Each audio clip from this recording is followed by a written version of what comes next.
خیال میں وہ ٹھیک نظر نہیں آتا، جس نے قرآن پاک کی کچھ آیتوں کے بارے میں کہا۔ اس میں اس کو یہ نہیں پتہ کہ قرآن پاک کی حفاظت جو ہے اللہ کے نے خود اپنے ذمہ لیا ہے، اور اس میں جیسے ہی نبی پاک صلی اللہ علیہ وسلم پہ یہ قرآن پاک اترا، اس میں کوئی دنیا کی طاقتور سے طاقتور اور کہ شیطان کو بھی لے کر جو ہے اس میں کوئی زیر زبر کی کمی جو ہے نا یا زیادہ اور یا کم بھی نہیں کر سکتا۔ جس حالات میں وہ ہے اسی میں آیا ہے، اسی میں رہے گا، اور انشاءاللہ تا قیامت تک اسی میں اس کا جو ہے نا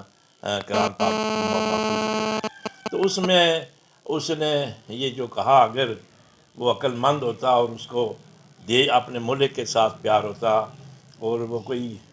سیاسی سوجھ بوجھ کا آدمی ہوتا، وہ قرآن پاک کو پڑھ کے اس میں جو اچھی باتیں ہیں، اس میں یہ جو ابھی بھی آپ دیکھیں، یہ جو وہ کہہ رہا تھا کہ زکوٰۃ کا اور اس کا ہر مذہب جو ہے نا، آپ سرداروں میں دیکھیں، ہم مسلمان تو بہت کم دیتے ہیں، 2.5%، سردار 10واں حصہ دیتے ہیں، لیکن کبھی بھی کوئی مانگنے والا، بھیک مانگنے والا سردار میں نے نہیں دیکھا۔ وہ سردار ہی نہیں جو اس طرح بھیک مانگے، لیکن اگر یہ اس قسم کے وہ پڑھتا،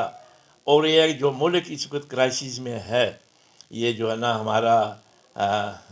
جو پرائز بڑھ رہی ہیں، یہ کر رہی ہیں، ایک واحد جو ہے نا یہ اسلام ہے جو یہ سبق دے سکتا تھا کہ اس کو کیسے مینٹین رکھنا ہے، امیر سے امیر آدمی نہ بنے، غریب سے غریب نہ رہے۔ وہ یہ تھا کہ زکوٰۃ، عشر، اس سے جو بھی ہیں لوگوں کی، غریب آدمیوں کی خدمت ہے۔ اور میں اب تو کیا کہوں کہ کسی اس کو یہ بھی نہیں کہہ سکتا ہوں وہ کس مسئلے کا ہے، لیکن اس کے بھائی نے جو کل ایک انٹرویو دیا اور اس نے کہا کہ ہمارا ان سے کوئی تعلق نہیں، آپ دیکھیں کہ انہوں نے کتنا ان کے جو علماء حضرات ہیں، ان کے جو آپ بیانات پڑھیں گے، ان کے آپ یہ اصلاحی پروگرام دیکھیں گے، آپ حیران ہو جائیں گے۔ آپ اس کو یہ وہ بھول گیا کہ آیت اللہ خمینی، جس نے کہ امریکہ جیسی ایک طاقت کو چیلنج کر دیا تھا، وہ چیلنج کو بم سے نہیں کیا تھا، اس نے قرآن پاک کو پڑھ کے کہا تھا کہ اس قسم کی آیتیں ہیں، اس قسم کا ماحول ہے کہ نہیں۔ ایسے لوگ، اتنے عقل مند لوگ جو ہے نا وہ ہیں، قرآن پاک کے خلاف اور قرآن پاک کی بے حرمتی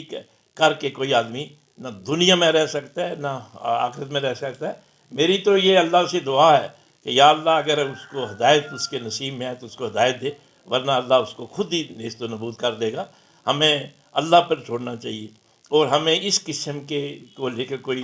فساد جو ہے نا وہ نہیں برپا کرنا چاہیے۔ یہ ملک بڑا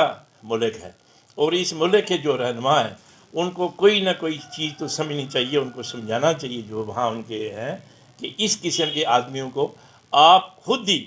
کوئی آدمی جلوس نکالے، کوئی آدمی تشدد کرے، کوئی آدمی ریزنٹمنٹ کرے، ان کو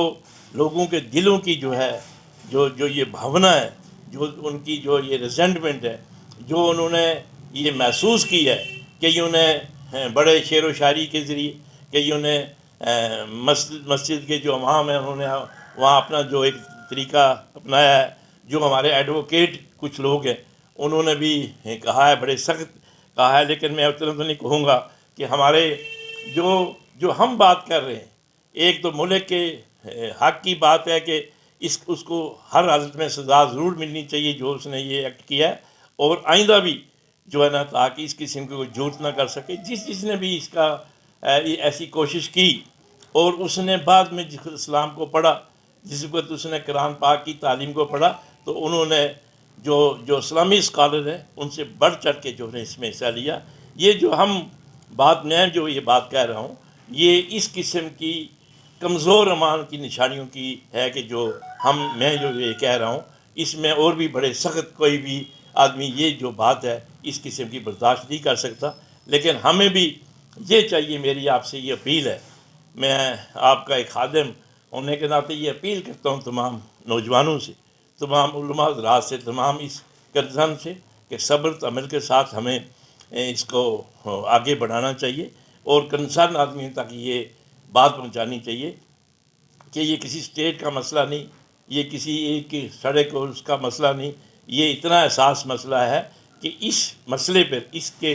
خلاف بولنے والے پہ انسان اپنی جان بھی دے سکتا ہے۔